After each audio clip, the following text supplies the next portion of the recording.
Ang water ay isang popular long-term growing medium. Maraming gumagamit ng water propagation para mapadami ang kanilang plant collection dahil mas mura ito kesa sa potting mix. Kung gusto mong simulan ang iyong houseplant hydroponics, naritong ilan sa mga common indoor plants na kayang mabuhay sa tubig. Number 1. Spider plant o Chlorophytum comosum.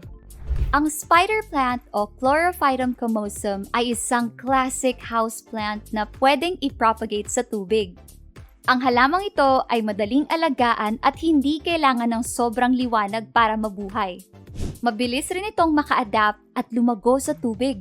Kaya naman ang spider plant ay swak na candidate sa mga gustong subukan ang hydroponics.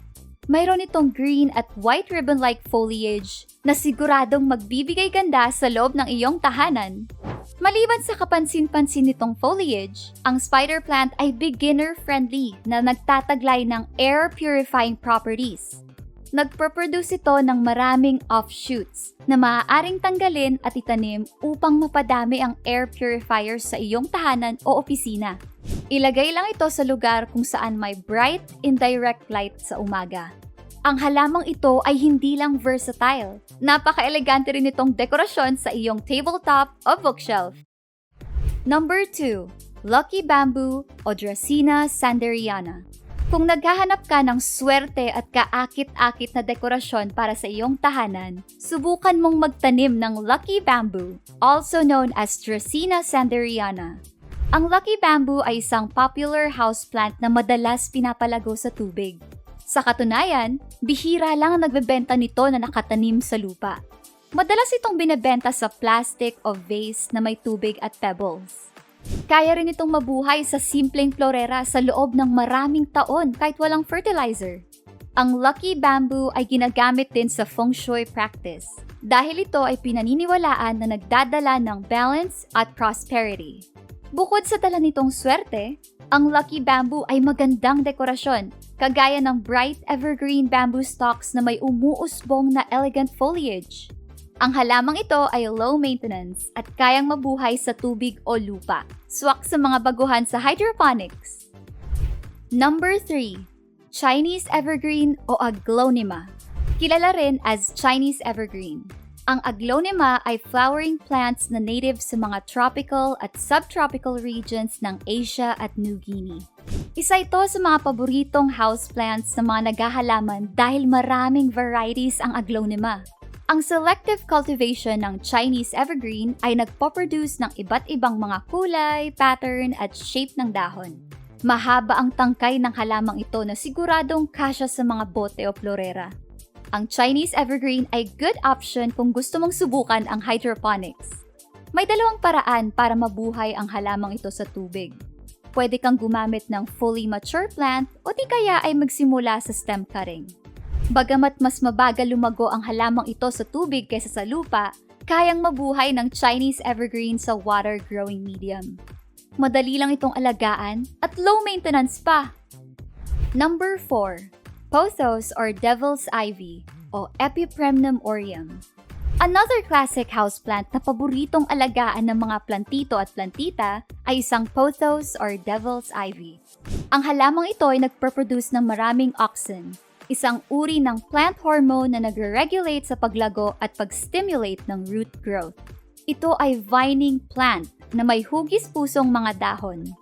Ibig sabihin, pwede mong gupitin ang tangkay nito at ilagay sa florera upang magkaugat.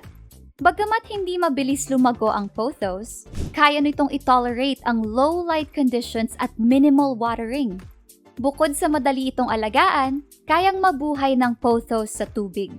Marami ring klase ng pothos na talaga namang agaw pansin, tulad ng golden pothos, marble queen pothos, pothos pictus, at silver splash pothos.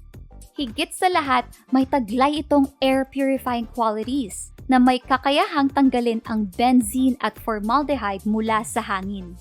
Therefore, magandang isabit ang halamang ito sa loob ng bahay at opisina. Number 5. Begonia o Begonia sp.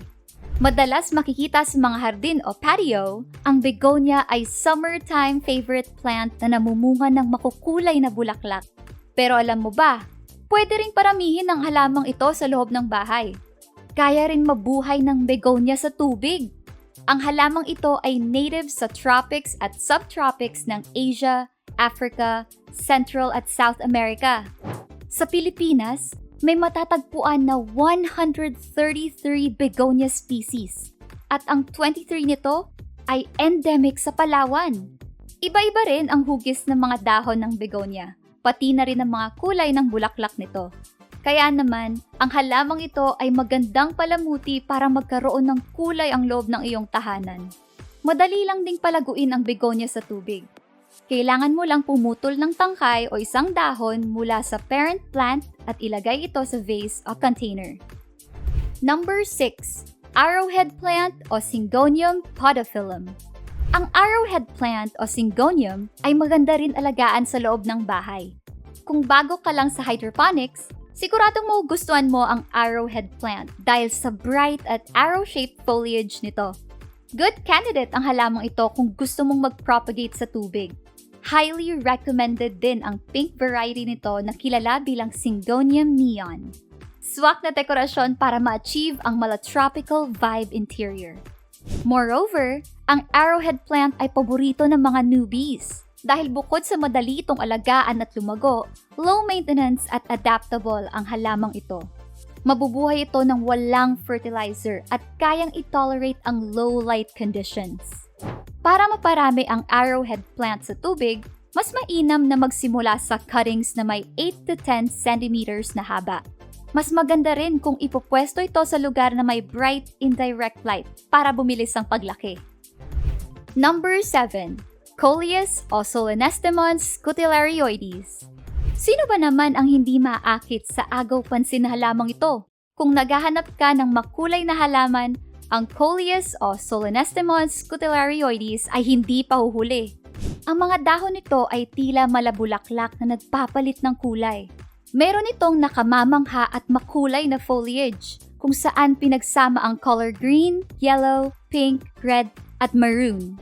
Isa rin ang Coleus sa pinakamadaling alagaan at i-propagate na halaman sa tubig. Kaya naman paborito itong alagaan ng marami, lalo na ng mga newbies. Tuwing summer, namumunga rin ito ng mga bulaklak. Para i-propagate ang Coleus, kumuha ng 6 inches cutting mula sa parent plant. Tanggalin ang mga dahon nito mula 4 inches sa ibaba bago ilagay sa tubig. Pagkatapos, ilagay sa lugar kung saan may bright at indirect light. Mainam din na bigyan ito ng fertilizer kada buwan for best results. Number 8. Baby's Tears o Solierolia solierolii. Naghahanap ka ba ng kakaiba pero kaakit-akit na halaman na pwedeng alagaan sa loob ng bahay? Kung gayon, siguradong magiging interesado ka sa Baby's Tears dahil sa maliit at cute na mga dahon nito. Ang halamang ito ay isang trailing variety na nagproproduce ng napakaliit na mga dahon. Bagamat madalas itong inaakala na uri ng lumot, ang Baby's Tears ay isang mat-forming tropical perennial na nanggagaling sa nettle family. Para itong makapal at pinong banig na may bilog o hugis munggong mga dahon at maikling tangkay. Ang Baby's Tears ay madali lang alagaan at nabubuhay sa low light conditions. Swak sa mga beginners. Pwede itong ilagay sa terrariums o sealable glass containers at i-display sa lugar na may bright filtered lights. Mabubuhay rin ang Baby's Tears sa tubig at sa pamamagitan ng artificial lights. Number 9. Heartleaf Philodendron o Philodendron hederaceum. Ang heartleaf philodendron ay ornamental plant na available sa iba't ibang kulay at pattern, tulad ng lemon lime at Brazil variety. Ito ay low-maintenance vining species na madaling lumaki sa tubig. Mabilis mabuo ang mga ugat nito, so kaya nilang suportahan ang kanilang sarili. Ang mga dahon nito ay hugis puso at may deep green foliage.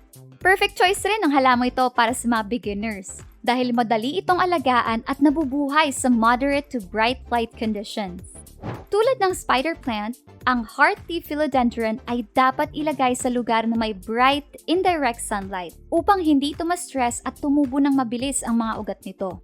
Kung ipapropagate ito sa tubig, kumuha ng mahabang cutting mula sa parent plant na may 1 o 2 leaf nodes.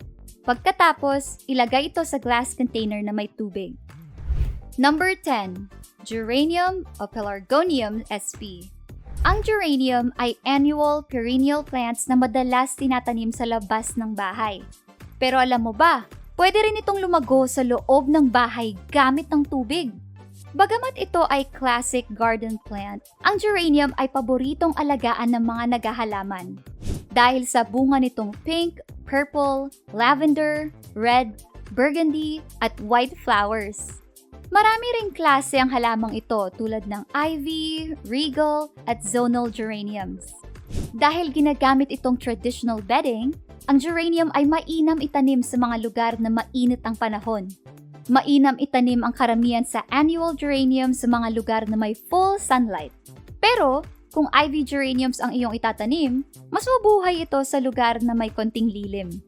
Para i-propagate ang geranium sa tubig, kumuha ng stem cuttings mula sa parent plant. Putulin ng tangkay sa bandang itaas ng node para ma-encourage ang bagong paglago sa parent plant. Tanggalin ang excess na mga dahon mula sa iyong cutting at ilagay ito sa glass container na may tubig. Para masiguro ang paglago ng iyong geranium, huwag kalimutan palitan ng tubig nito kada linggo kapag nagsisimula na itong lumabo. Ngayong alam mo na kung ano-anong mga indoor plants ang kayang mabuhay sa tubig. Handa ka na bang subukan ng hydroponic system? If yes, pumili na ng halaman na iyong itatanim. Mabibili ang mga indoor plants na ito sa mga garden at online shops. Tandaan, iba-iba ang pangangailangan ng bawat species. Kaya kailangan mong alamin ang requirement ng napili mong halaman tulad ng light, temperature, at fertilizer. Marami rin pamimilian na container kung magpropagate ka sa tubig. Pwede kang gumamit ng glassware, glass jars, vase at recyclable materials, kagaya ng used bottles o tumblers. Good idea rin ang wall-mounted vessels para ma-achieve ang living green vibes. However, mas kailangan ng atensyon ng mga halamang pinapalaki sa tubig kesa sa mga nakatanim sa potting soil.